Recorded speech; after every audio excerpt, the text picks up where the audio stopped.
दोस्तों, कैसे हैं? आई होप आप लोग ठीक होंगे। फ्रेंड, आज हम करने वाले हैं क्लास 11 और क्लास 11th में आज करने वाले हैं बहुत मोस्ट इम्पॉर्टेंट टॉपिक डेप्रिसिएशन। क्या करने वाले हैं डियर फ्रेंड? डेप्रिसिएशन। तो देखने वाले हैं इस वीडियो में कि डेप्रिसिएशन होता क्या है और डेप्रिसिएशन हम किस किस तरीके से निकालते हैं। सारे चीज़ इस वीडियो में हम देखने वाले हैं, तो आपको लास्ट तक इस वीडियो को देखना है और एकदम आराम से, कोई जल्दी नहीं मचाना। तो चलते स्टार्ट करते हैं। हमारे सामने देख सकते हैं डेप्रिसिएशन। तो डेप्रिसिएशन क्या होता है इसके बारे में बता देता हूँ। डेप्रिसिएशन का मतलब होता है कोई भी एसिड की वैल्यू कम होना। आप एसिड तो जानते होंगे कि जो बिजनेस में जो बिजनेस का जो संपत्ति होता है ना, वो सारे जो प्रॉपर्टीज़ होता है वो सारे हमारा क्या कहलाता है? एसिड कहलाता है। उस एसिड में वैल्यू कम आ जाना वो हम अकाउंट के टर्म में डेप्रिसिएशन बोलेंगे। चलिए एग्जाम्पल के लिए ले लेते हैं। हमने एक कार बिजनेस के लिए लिए, बट बिजनेस के लिए मैं लिया था 1 लाख में, बट टाइम के अकॉर्डिंग क्या हुआ, वो टाइम के अकॉर्डिंग वो क्या हो जाता, हम 1 साल में उसको बेचने की कोशिश करेंगे। तो लिए थे 1 लाख के, बट 1 साल के बाद बेचोगे तो भैया 1 लाख का नहीं मिल अब बिकेगा वो। तो मतलब वो कितने में बिकेगा भैया? कम से कम 70,000 में मिलेगा। वैसे तो कम ही बिके, बट हम मान लेते हैं 70,000 में वो बिक रहा है। तो जो 30,000 की वैल्यू कम हो रहा है वो क्या लग गया? उसके ऊपर डेप्रिसिएशन लग गया। तो इस एग्जाम्पल से आपको समझ में आ गया होगा तो मैं डेप्रिसिएशन का मतलब क्या होता है। और हम देख लेते हैं ये फिगर के हिसाब से। तो यहाँ लिखा हुआ है भैया फिक्स एसिड, जैसे कि हमारा कोई भी एसिड का बिल्डिंग हो, मशीन हो, उसमें वैल्यू कम आ जाना। फिक्स एसिड उसकी वैल्यू कम होता है, जैसे रिड्यूस वैल्यू, रिड्यूस मतलब उसमें कमी आ जाना। तो हम अपने अकाउंट के टर्म में क्या बोलेंगे? डेप्रिसिएशन आ गया। ठीक है, चलिए इसका हम, और यहाँ पर और लिखा हुआ है कि why the value of acid decrease. तो बहुत रीज़न है, क्योंकि भैया जो मैं कार लाया था उसकी एक्सीडेंट हो गया, उसकी वजह से भैया डेप्रिसिएशन मतलब उसकी वैल्यू कम हो सकता है। या मैं उस कार को या उसको बाइक को मैं कंटिन्यू चला रहा हूँ तो उसकी वजह से उसकी वैल्यू कम हो जाता है। बहुत तरह के मतलब कुछ उसके साथ कुछ अनघटित हो गया। ठीक है ना? तो आपको समझ में आ गया डेप्रिसिएशन का मतलब क्या होता है। चलिए इसका डिफिनेशन देख लेते हैं बाबू। यहाँ डिफिनेशन क्या लिखा हुआ है? डेप्रिसिएशन का मतलब होता है कि what is the depreciation. Definition लिख लेना है। Depreciation is the reduction in the value of fix asset due to constant use. मतलब कह रहे डेप्रिसिएशन का मतलब होता है जो कंटिन्यू यूज करते हैं ना, उसके वजह से डेप्रिसिएशन लगता है। पर समझ में आ रहा है? चलिए अब हम देखते हैं डेप्रिसिएशन के अलावा और भी क्या क्या नाम है। तो देखो डेप्रिसिएशन कब यूज करना है ना, और एमोटाइजेशन कब यूज करना है, और डिप्लेशन कब यूज करना है। तो मैं बताते चलूँ डेप्रिसिएशन आपको कब यूज करना है। टेंजिबल फिक्स एसिड हो, जब टेंजिबल का मतलब जानते हैं, जो बिजनेस का छूने वाला वस्तु, जो जिस बिजनेस का जिस वस्तु को आप छू सकते हैं वो हमारा क्या होता है बताइए जल्दी से? वो होता है टेंजिबल एसेट। उसमें कमी आना तो मतलब हम अकाउंट के टर्म में हम क्या बोलेंगे? क्या आ रहा है? डेप्रिसिएशन हो रहा है। क्या हो रहा है? डेप्रिसिएशन। कोई मशीन है, बिल्डिंग है, इसमें कमी आ जाना, लैंड है, ये सब में कमी आ जाना, तो ये एसिड भी हम छू सकते हैं कि नहीं छू सकते हैं? तो इसमें कमी आ जाना मतलब वो डेप्रिसिएशन लग रहा है। क्या लग रहा है? डेप्रिसिएशन।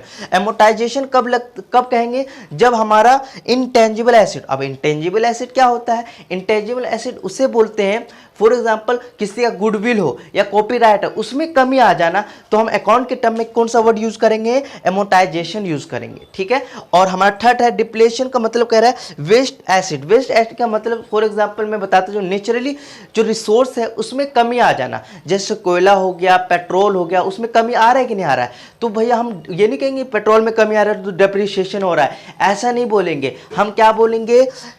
डिप्लेशन बोलेंगे। क्या बोलेंगे? क्या हो रहा है? डिप्लेशन हो रहा है। और कोई गुडविल या कॉपीराइट में कमी आ रहा है तो हम एमोटाइजेशन बोलेंगे, डेप्रिसिएशन नहीं बोलेंगे। डेप्रिसिएशन कब बोल रहा है? जब कुछ छूने वाला वस्तु, जो बिजनेस का जो जिस प्रॉपर्टी को आप छू सकते, टच कर सकते, उसमें कमी आ रहा है तो आप क्या करोगे? डेप्रिसिएशन बताओगे। यस या नो? क्लियर हो गया क्या बताना चाहता हूं? चलिए अब हम जानते हैं बाबू, जो डेप्रिसिएशन, हमें तो ये पता चल गया डेप्रिसिएशन उसे बोलते हैं जो एसिड की वैल्यू में कमी आ जाना, उसको डेप्रिसिएशन बोलते हैं। बट डेप्रिसिएशन कितने तरीके से निकालेंगे, कैलकुलेशन कितने तरीके से करते हैं, क्या मैथड है? तो वैसे जैसे क्लासों में जाओगे तो बहुत सारे मैथड है, बट अभी टर्म आप पढ़ रहे होंगे तो आपके क्लास में सिर्फ 2 मैथड है। कितने मैटर भैया? 2। तो 2 कौन कौन सा दिखाते हैं यहाँ पर? तो लिखा हुआ matter of the calculating depreciation. Calculating depreciation हमारे पर 2 टाइप्स हैं। एक फर्स्ट है straight line method. Straight line method, इसको हम और क्या बोलते हैं? एसएलएम भी बोलते हैं। क्या बोलते हैं बाबू? एसएलएम बोलते हैं। चलिए मेथड क्या नाम है? रिटर्न डाउन वैल्यू मेथड, इसको हम WDV भी बोलते हैं। तो ये है कैलकुलेशन, डेप्रिसिएशन निकालने का तरीका का नाम है कि एसएलएम के अकॉर्डिंग हमारा जो मशीन है ये डेप्रिसिएशन निकालना है, आपको एसएलएम के अकॉर्डिंग निकालना है। या क्वेश्चन में आ जाएगा WDV मतलब समझ में आ रहा है ना? देखिए ना क्या लिखा हुआ, रिटर्न डाउन वैल्यू मेथड के अकॉर्डिंग आप डेप्रिसिएशन निकालिए। इस जो भी एसिड दे रखा होगा, मशीन दिया होगा, बिल्डिंग दिया होगा या कार वटेवर, मुझे नहीं पता क्या दिया होगा क्वेश्चन में, जो दिया होगा उसके अकॉर्डिंग आपको निकालना पड़ेगा। तो सबका दोनों का कैलकुलेशन अलग अलग है। देखते हैं आगे क्या है बाबू। अब देखो, अब हम देखते हैं, फर्स्ट हमने पढ़ा, अब देखो फर्स्ट हमारा क्या था? Straight line matter. अब इसका हम थोड़ा सा कैलकुलेशन देखने वाले। एसएलएम क्या होता है, एसएलएम के कैसे कैसे फॉर्मूले होते हैं, कैसे वैल्यू निकालना, कैसे डेप्रिसिएशन निकालना, इसका कैसे अकाउंट बनेगा, सारी क्लियर हम इस वीडियो में करेंगे। ठीक है, तो चलिए, तो यहाँ पर लिखा है स्ट्रेट लाइन मेथड एसएलएम। इसको अब एग्जाम में और वे से भी आ सकता है। दूसरे वे से क्या लिखा होगा? Fix installment original cost method. मतलब कहीं भी क्वेश्चन में आ जाएगा कि भैया एसएलएम निकालो, नहीं लिखा होगा तो ये लिख कर आ जाएगा। फिक्स इंस्टॉलमेंट मेथड लिखा होगा, ये नहीं लिखा होगा तो थर्ड लिखा होगा ओरिजिनल कॉस्ट मेथड। क्या लिखा होगा? Third original cost. तो इसमें क्या है? एसएलएम का जो रूल लग रहा है, एसएलएम का जैसे हम कैलकुलेशन करते हैं वैसे ही हम दोनों मेथड में हम करेंगे। तो तीनों में से देखो, तीन में से एक लिख कर आएगा, ऐसा नहीं कि तीनों लिखा कर आएगा। आपको ये पकड़ना कि ये लिखा है तो हमें पता है, बट ये लिखा है ये भी, तो इस दोनों का मतलब ही क्या है? एसएलएम के अकॉर्डिंग आपको कैलकुलेशन करना है। तो चलते हैं, तो यहाँ पर लिख रहा है डेप्रिसिएशन। अब देखो, डेप्रिसिएशन वैल्यू निकालना है, अमाउंट निकालना है। अब कोई भी हमारे पास 1 साल का डेप्रिसिएशन की वैल्यू निकालना, मतलब 1 साल के कि भैया क्या डेप्रिसिएशन वैल्यू आएगी, कैसे निकालेंगे? फॉर एग्जाम्पल मैं ले लेता हूँ, अभी एग्जाम्पल भी दिखे तो अभी मैं यहाँ पर क्या लिखा हुआ है? 1 लाख। चलो 1 लाख, मैंने एक कार खरीदा। क्या खरीदा भाई? एक कार खरीदा। अब मैं कहना चाहता हूँ कि मेरा डेप्रिसिएशन कितना लगेगा, डेप्रिसिएशन मंथली नहीं, साल में कितना डेप्रिसिएशन लगेगा, इसका कैलकुलेशन निकालिए। तो भैया आपको क्या लिखना होगा? देखो, depreciation equal to cost. Cost का मतलब आपने कार कितने में खरीदा, ठीक है। स्क्रैप वैल्यू कि भैया ये कहारी में जो कहार है उसको तुम कितने में बेचोगे तो कुछ मिलेगा पैसे उसे, मतलब कवारी में बेचोगे कुछ मिलेगा। तो हम स्क्रैप वैल्यू मतलब कबाड़ी में बेचने पर जो वैल्यू मिलेगा वो डालना है। और वर्किंग लाइफ, इस जो कार है कितने दिन चलाना है, कितने साल तक चला है, ये वो वैल्यू यहाँ डाल देना है। उसके बाद आंसर आ जाएगा। ठीक है, चलिए, तो अब हम देखते हैं भैया कॉस्ट। हमने कार कितने में खरीदा था भैया? नकली कार खरीदे थे, समझ रहे हो ना? तो हमारे 1 लाख का खरीदा। स्क्रैप वैल्यू मैंने कबाड़ी वाले को बेचा तो भैया नहीं लिया, कह रहा भैया ऐसे रख के चले जाओ, तो मतलब स्क्रैप वैल्यू भी नहीं दिया। और कितने साल चलाया? वर्किंग लाइफ, इसका कितने साल चलाया मैंने यूज़ किया? 10। तो देखो डिवाइड हो गया, ये हो गया, इसको इससे काट दोगे तो आपके पास कितना, 1 साल में कितना डेप्रिसिएशन लग रहा था? ये 1 साल में डेप्रिसिएशन की वैल्यू हर साल जो एसिड 1 लाख पर हर साल कितने रुपए वैल्यू कम हो रहा था उस एसिड का? 10,000। तो 10 साल चला, उसकी वैल्यू क्या हो गया? 0 हो गया। तो अब इस समझ में आ गया कि भैया डेप्रिसिएशन अमाउंट कैसे निकालते हैं। आपको कॉस्ट डालना है, कितने की कार लाया भाई, कबाड़ी में बेचोगे तो कुछ वैल्यू मिलेगा, यहाँ डाल देना, और कितने साल तक यूज़ किए हो, डिवाइड करने पर जो कैलकुलेशन करने पर जो आंसर आएगा वो आ जाएगा डेप्रिसिएशन की वैल्यू। डेप्रिसिएशन अमाउंट कितना, आप हर साल उतने रुपए उसका डिडक्ट कर रहे हो, निकाल लो। ठीक है, क्लियर हो गया भाई जी क्या बताना चाह रहा हूँ? चलिए, तो ये समझ में आ गया होगा। हाँ, तो यहाँ पर ये तो हमने अमाउंट निकाल दिया भाई, अमाउंट निकालना हमने सिखा दिया। अब यहीं पर परसेंटेज निकालना होगा। परसेंटेज में पूछ लेगा कि भैया परसेंटेज बताइए, परसेंटेज में कैसे निकालना होगा। तो डियर फ्रेंड, परसेंटेज में बहुत इजी है। आपको परसेंटेज डेप्रिसिएशन रेट निकालना, फॉर एग्जांपल ऐसी, तो आपको क्या लिखना? डेप्रिसिएशन। क्या लिखना होगा?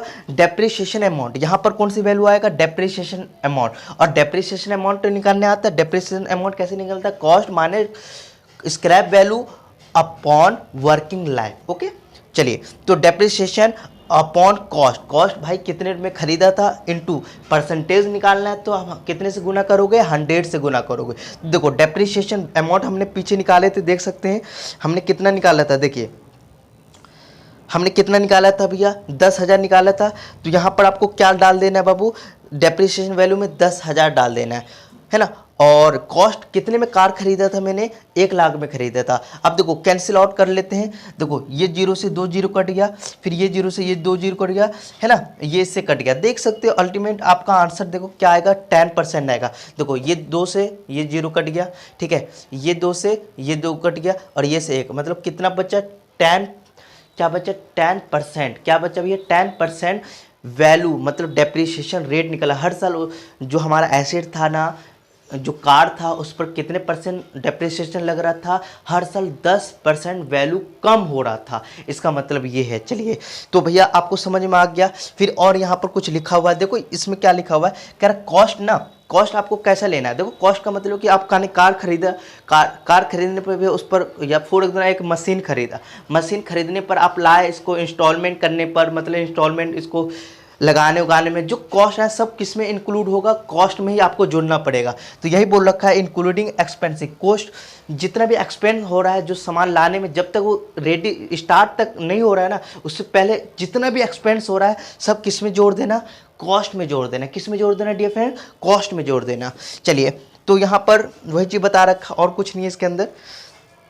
और यहाँ पर एक नोट्स पढ़ लेते भाई, नोट्स क्या लिखा है, notes, if cost S V का मतलब है, समझ में आ गया होगा, एस वी का मतलब होता है scrap value, and W E working life given, and along with his rate of depreciation is also given always use rate to calculation depreciation. तो यहाँ पर बोला गया है कि भैया आपको ये भी दिया होगा, कॉस्ट मतलब स्क्रैप वैल्यू भी दिया होगा, वर्किंग लाइफ भी दिया होगा, तो आपको और साथ में रेट भी दिया होगा। तो आपको बाकी ये दोनों का भूल जाना, मैंने स्क्रैप वैल्यू और वर्किंग लाइफ की कोई काम का नहीं कहना, भैया तू बेकार है, भैया रेट दे रखा है, बस उसको ही ध्यान देना है, बाकी को कहना भैया तू दिया है भाई अपने लिए रख। हमें कुछ क्वेश्चन में सिर्फ रेट दिया तो खुश हो जाया करो कि भैया मुझे इजीली रेट दिया। तो आपको रेट देने से क्या होगा, डेप्रिसिएशन डायरेक्ट आप निकाल लेना। आप ये फॉर्मूला लगाने मत फिर ना। हाँ, रेट नहीं दिया, मतलब रेट का मतलब परसेंटेज नहीं दे रखा है, डेप्रिसिएशन रेट नहीं दिया है, तब आपको ये वाला फॉर्मूला, और दे रखा है तो दोनों दिया है तभी भी आपको कंसीडर, आपको प्राइमरी किसको देना है, मतलब महत्व किसको देना है, आपको किसको देना, रेट को दोगे। डेप्रिसिएशन जो रेट दे रखा होगा परसेंटेज में, उसको महत्व देना है, ठीक है ना। इसमें ये इस नोट्स में वही चीज़ लिखा हुआ है डियर फ्रेंड। क्लियर हो गया क्या बताना चाह रहा था। चलिए फ्रेंड, तो आज हमने क्या क्या डेप्रिसिएशन के बात की है, डेप्रिसिएशन क्या होता है और एसएलएम में कैसे कैलकुलेशन करते हैं। अब हम अगले क्लास में क्या करेंगे, डब्ल्यूडीवी और एसएलएम के कुछ क्वेश्चन भी करेंगे, और डब्ल्यूडीवी के कैसे कैलकुलेशन है और एसएलएम के कैसे कैलकुलेशन है, सारी चीज़ हम उस वीडियो में पढ़ने वाले हैं। तो इस वीडियो को आपको अच्छे से देखना है और इसको राइट डाउन लिख लेना, क्योंकि नोट्स बुक में करिएगा तभी आपको क्लियर होगा। ओके, तो थैंक यू फॉर वॉचिंग।